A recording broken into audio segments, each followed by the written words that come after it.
Shri Sai Shirdi charitable ಟ್ರಸ್ಟ್ನ 2ನೇ ವರ್ಷದ ವಾರ್ಷಿಕೋತ್ಸವ ಅಂಗವಾಗಿ ವಿಶೇಷ ಪೂಜೆ ಹಾಗೂ ಬಡವರಿಗೆ ಅನ್ನದಾನ ಸೇರಿದಂತೆ ವಿವಿಧ ಕಾರ್ಯಕ್ರಮ ಹಮ್ಮಿಕೊಳ್ಳಲಾಗಿತ್ತು. ಬೆಂಗಳೂರು ಪೂರ್ವ ತಾಲೂಕು ಕಚೇರಿ ರಸ್ತೆಯಲ್ಲಿರುವ ಶ್ರೀ ಸಾಯಿ ಶಿರಡಿ ಚಾರಿಟಬಲ್ ಟ್ರಸ್ಟ್ನ ಕಚೇರಿಯಲ್ಲಿ ಹಮ್ಮಿಕೊಳ್ಳಲಾಗಿದ್ದ ಕಾರ್ಯಕ್ರಮದಲ್ಲಿ ಟ್ರಸ್ಟ್ನ ಅಧ್ಯಕ್ಷರಾದ ಎನ್ ಪ್ರಸಾದ್ ರೆಡ್ಡಿ ಮಾತನಾಡಿ, ನಮ್ಮ ಟ್ರಸ್ಟ್ನ ಮುಖ್ಯ ಉದ್ದೇಶ ಬಡಮಕ್ಕಳಿಗೆ ವಿದ್ಯಾಭ್ಯಾಸ ನೀಡುವುದು, ಅನಾಥಾಶ್ರಮಗಳಿಗೆ ಅನ್ನದಾನ, ಅನಾಥರಿಗೆ ನೆರವಾಗುವುದು ಸೇರಿದಂತೆ ಹಲವಾರು ಸೇವಾ ಕಾರ್ಯಗಳನ್ನು ಹಮ್ಮಿಕೊಳ್ಳಲಾಗಿದೆ ಎಂದು ತಿಳಿಸಿದರು. ಈ ಸಂದರ್ಭದಲ್ಲಿ ಶ್ರೀ ಸಾಯಿ ಶಿರಡಿ ಚಾರಿಟಬಲ್ ಟ್ರಸ್ಟ್ನ ಪದಾಧಿಕಾರಿಗಳಾದ ಲಲಿತಮ್ಮ, ಅಮರಾವತಿ, ಭರತ್ ಕುಮಾರ್, ನೌಷದ್ ಅಲಿ ಖಾನ್, ಶೇಖರ್ ರೆಡ್ಡಿ, ಯಶವಂತ್ ರೆಡ್ಡಿ, ಸಾಯಿ ರವಿಕುಮಾರ್, ಡಾಕ್ಟರ್ ನಾರಾಯಣ, ಬಸವ, ಸೋಮಶೇಖರ್ ಸೇರಿದಂತೆ ಇತರರು ಹಾಜರಿದ್ದರು. ಚಾರಿಟಬಲ್ ಟ್ರಸ್ಟ್ನ 2ನೇ ವಾರ್ಷಿಕೋತ್ಸವವನ್ನು ಈ ದಿನ 26/9/2025 ಶುಕ್ರವಾರ ಹಮ್ಮಿಕೊಂಡಿದ್ದು,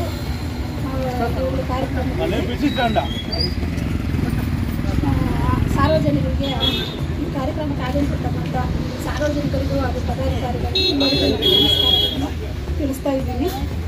ಈ ಕಾರ್ಯಕ್ರಮದಲ್ಲಿ ಪೂಜೆ ಮಾಡಿ ನಂತರ ಅನಾಥಾಶ್ರಮಕ್ಕೆ ಊಟವನ್ನು ವಿತರಣೆ ಮಾಡುವಂತಹ ಕಾರ್ಯಕ್ರಮವನ್ನು ಕೂಡ ಹಮ್ಮಿಕೊಂಡಿದ್ದೀವಿ ಮತ್ತು ಸಾರ್ವಜನಿಕರಿಗೂ ಸಹ ಊಟದ ವಿತರಣೆ ಮಾಡ್ತಿದ್ದೀವಿ.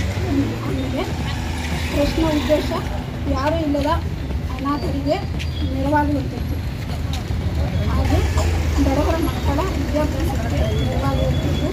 ಇನ್ನು ಮುಂದಿನ ದಿನಗಳಲ್ಲಿ ಹೆಚ್ಚು ಬಡವರ ಸೇವೆ ಮಾಡಲು ತಮ್ಮೆಲ್ಲರ ಸಹಕಾರ. ಇವತ್ತು ಪೂಜೆ ಹಮ್ಮಿಕೊಂಡಿದ್ದೀವಿ. ಎಲ್ಲ ಬಂದಿದ್ದಕ್ಕೂ ಮಾತಾಡ್ಬೋದು. ಈ ಕ್ರಮಕ್ಕೆ ಆಗೋದು ಎಲ್ಲ ಗಣ್ಯರಿಗೂ ಟ್ರಸ್ಟಿನ ಪದಾಧಿಕಾರಿಗೂ ನಮ್ಮ ನಮಸ್ಕಾರಗಳು. ಈ ಟ್ರಸ್ಟಿನ ಉದ್ದೇಶ ಎಲ್ಲ ಬಡ ಮಕ್ಕಳಿಗೂ ವಿದ್ಯಾಭ್ಯಾಸ ಕೊಡುವಂತೆ ಒಂದು ಆಶೆ ಇದೆ.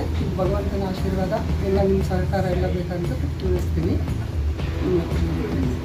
ನೀವೇನಾಗಿದೆ ಟ್ರಸ್ಟ್? ನನ್ನ ಅಧ್ಯಕ್ಷರು ಸರ್.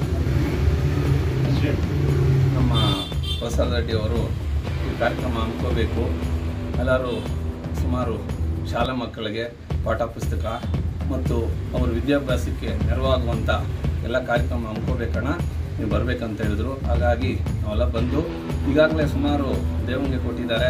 ಸುಮಾರು ಶಾಲೆಗಳಿಗೆ ಅನ್ನದಾನ ಮತ್ತು ಅದಕ್ಕೆ ಬೇಕಾಗಿರುವಂಥ ವಸ್ತುಗಳನ್ನು ಪೂರೈಸಿರ್ತಾರೆ. ಶಾಲಾ ಮಕ್ಕಳಿಗೆ ಪಾಠ ಪುಸ್ತಕ, ಪೆನ್ನು ಈ ಥರದ್ದೆಲ್ಲ ಅವರು ವಿತರಣೆ ಮಾಡಿ ಇನ್ನು ಮುಂದೆ ಇದೇ ಥರ ಈ ಟ್ರಸ್ಟನ್ನು ಉನ್ನತ ಮಟ್ಟಕ್ಕೆ ಏರಿಸಬೇಕಾಗಿ ಅವರ ಒಂದು ಕಲ್ಪನೆ ಇದೆ. ಹಾಗಾಗಿ ನಮ್ಮನ್ನೆಲ್ಲ ಕರೆಸಿ, ನಿಮ್ಮನ್ನು ಕರೆಸಿ ಇದರಲ್ಲಿ ಸಾಮಾಜಿಕ ಜಾಲತಾಣದಲ್ಲೆಲ್ಲ ಗೊತ್ತಾಗಬೇಕು. ಅದೇ ರೀತಿ ನಮ್ಮ ಎಲ್ಲರಿಗೂ ಏನು ಈ ಟ್ರಸ್ಟಿನ ಕಾರ್ಯಕ್ರಮಗಳು ಏನು ಹಮ್ಮಿಕೊಳ್ತಾ ಇದ್ದೀವೋ ಅದನ್ನೆಲ್ಲ ಗೊತ್ತಾಗಬೇಕಂತೇಳಿ ಈ ಕಾರ್ಯಕ್ರಮ ಹಮ್ಮಿಕೊಂಡು 2ನೇ ವರ್ಷದ ವಾರ್ಷಿಕೋತ್ಸವ ಒಂದು ಸಂದರ್ಭದಲ್ಲಿ ನಿಮ್ಮನ್ನೆಲ್ಲ ಕರೆಸಬೇಕಂತೇಳಿ ಈ ಕಾರ್ಯಕ್ರಮ ಹಮ್ಮಿಕೊಂಡು ಸುಮಾರು ಕೆಲಸಗಳು ಈಗಾಗಲೇ ಮಾಡಿದ್ದಾರೆ. ಈ ಪ್ರಸಾದ್ ರೆಡ್ಡಿ ಆಗಿರುವಂಥ ಶ್ರೀ ಶಿರಡಿ ಸಾಯಿ ಅಧ್ಯಕ್ಷರು ಮುಖ್ಯ ಕಾರ್ಯದರ್ಶಿಗಳಾಗಿದ್ದಾರೆ. ಇವರು ಸ್ಥಾಪನೆ ಮಾಡಿ ಇದು 2ನೇ ವರ್ಷ ವಾರ್ಷಿಕವನ್ನು ಹಮ್ಮಿಕೊಂಡಿದ್ದಾರೆ. ಅದು ಎಲ್ಲ ಸಾಯಿ ಭಕ್ತರಿಗೆ ಆಹ್ವಾನ ಕೊಟ್ಟು ಮಕ್ಕಳಿಗೆ ಅನ್ನದಾನ, ವಿದ್ಯಾಭ್ಯಾಸಕ್ಕೆ ಅವಶ್ಯಕವಾದ ಪುಸ್ತಕಗಳು, ಬಟ್ಟೆಗಳು ಮತ್ತೊಂದು ಮಾಡ್ತಾ ಇದ್ದಾರೆ ಟ್ರಸ್ಟ್ ವತಿಯಿಂದ. ಇದೇ ಥರ ಸಮಾಜಮುಖಿ ಕಾರ್ಯವನ್ನು ಮುಂದೆ ಮಾಡ್ಕೊಂಡು ಹೋಗಲಿ. ಈ ಶಿರಡಿ ಸಾಯಿಬಾಬಾ ಅವರಿಗೆ ಐಶ್ವರ್ಯ ಕೊಟ್ಟು ಕಾಪಾಡಲಿ ಎಂದು ಎಲ್ಲರೂ ಹಮ್ಮಿಕೊಂಡಿದ್ದಾರೋ. ಈ ಚಾರಿಟಬಲ್ ಟ್ರಸ್ಟ್ ಇನ್ನೂ ಹೆಚ್ಚಿನ ಉನ್ನತ ಮಟ್ಟಕ್ಕೆ ಬೆಳೀಬೇಕು. ಪ್ರಸಾದನವರು ಈ ಚಾರಿಟಬಲ್ ಟ್ರಸ್ಟ್ನಿಂದ ಅನಾಥ ಮಕ್ಕಳಿಗೆ ಮತ್ತು ನಿರ್ಗತಿಕ ಜನಗಳಿಗೆ ಇನ್ನೂ ಹೆಚ್ಚಿನ ಅವಕಾಶ ಮಾಡಿ ಅವರಿಗೆ ಒಳ್ಳೆಯ ವಿದ್ಯಾಭ್ಯಾಸ ಕೊಡಬೇಕೆಂದು ಮತ್ತು ಈ ಚಾರಿಟಬಲ್ ಟ್ರಸ್ಟು ಪ್ರಸಾದನವರಿಗೆ ಈ ಪದಾಧಿಕಾರಿಗಳಿಗೆ